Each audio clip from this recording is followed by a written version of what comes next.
What's going on, everybody? This is your boy, the Sports Dr. Spock, Mickey Coleman, also known here as Mick the Mark.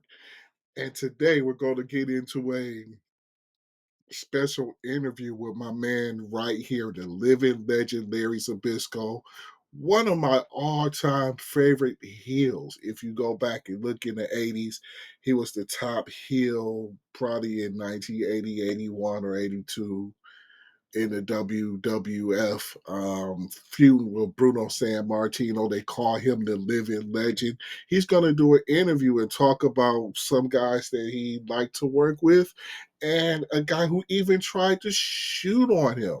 This is from Title Match Wrestling. Y'all also go ahead to subscribe to Title Match Wrestling. It's one of the best wrestling YouTube platforms around, so go subscribe to him. And subscribe here, right here at Mick the Mark, because we only need, I believe, 27 more subscribers so we can start reacting to things live. So y'all go ahead and do that. So as soon as we walked out, we went, oh, this is going to be easy. This is going to be good. I mean, me and Arn clicked. And we had some plans where we wanted to, we were going to be the enforcers, and we were going to be on the cover of the new magazine, kind of dressed like Elliot Ness with the toothpick and the Tommy gun, right. Dressed like the old gangsters because we were the enforcer. And it would have been a hell of an idea, but the politics in WCW just kept changing. At that time is when Bill Watts came back in and ran WCW for a while. And so I went into broadcasting then because I didn't want to get killed. You worked with the Steiners and Barry Windham, Dustin Rhodes, in some tag matches. What are your thoughts on those guys? I'd much rather work with Barry Windham than the Steiners. Right, stiff. Well, the Steiners, Rob's an easygoing guy, and stiff, solid, but it should be stiff and solid. It's just when it comes to the crazy stuff, they're crazy. I mean, a punch or a hold, stiff, solid is great. But, I mean, then standing there and letting Rob Steiner hit you in the head with a chair or something isn't great. That's stupid. Right. Because they're kind of crazy. Scotty's the one that's funny. That's kind of the temperamental one.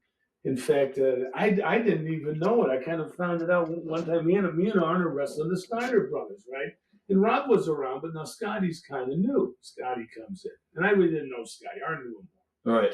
So we're in the ring. So I start, and it's me and Scotty Steiner. And we're going to go do something. But, back then the heels ran the show. Right. Mm-hmm. Well, not to the Steiners. So I didn't know him. So we go to time, and all of a sudden Scotty, out of the blue, shoots in like he's doing some double leg takedown. And it was just an instinct. I just front face locked him. Right. And I'm front face locking him. He's trying to fight it. And I'm trying to make it look cool. Mm-hmm. And he backs me into the ropes. And, so like the heel, I let go. And he backs up. He's going, and I don't realize it, but he's pissed off now. Right. I don't know the Steiners. Right. So as I go over to do something, I do it to Arn. He leg dives me again, like from the side, and I sidestep him and I quarter Nelson him, and I got his face shoved in the mat. But now I can feel him. Now he's fighting. What are you doing? And I look at Arn's going, "Oh, you're fucked up now." Oh, brother. I had no idea that Scott Steiner was now losing his mind and was really ticked off. I had no idea. So I let him go again. Now he's up there. And so I go over to tag Arn. No way, brother. The Arn tags off. He won't tag. So I look over there, and then Rob, he's easy going. He's laughing. Scotty, he wants to fight.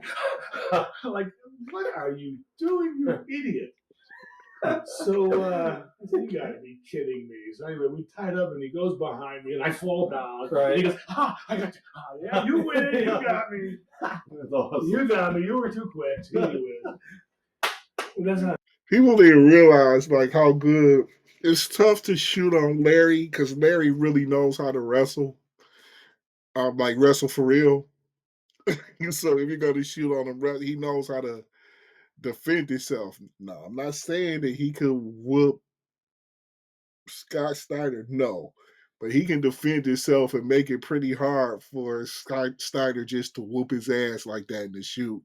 If you ever seen Larry, he's very fast. He's very quick in the way he moves around the ring.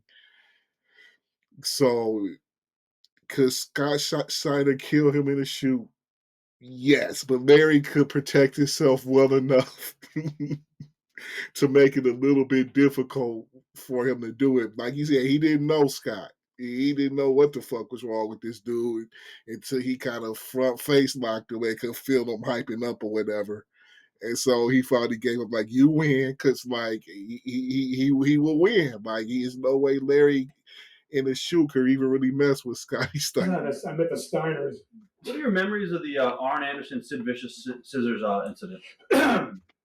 Well, you know, I wasn't there. Right. Oh, you weren't on that tour? I wasn't in that English tour, thank God. I was doing the broadcasting. I think that's when I went to the broadcasting stage because of the politics. But right. I really can't comment other than I would, you know, whatever happened, there's no need to do what Sid did. Right. It's kind of silly. From what I heard, he just kind of suckered him outside the door and then stabbed him with a pencil. And yeah, that's a wild story. We'll actually talk about that on another edition of Mick the Mark. We'll talk about what happened between Arn Anderson and Sid and the scissor incident with the stabbing, which is a wild story. But so let me know what y'all think about this video. And don't forget to like, share, and subscribe. And remember, get your friends to come over here and subscribe so we can start reacting to things live and talk about some of the new stuff and get into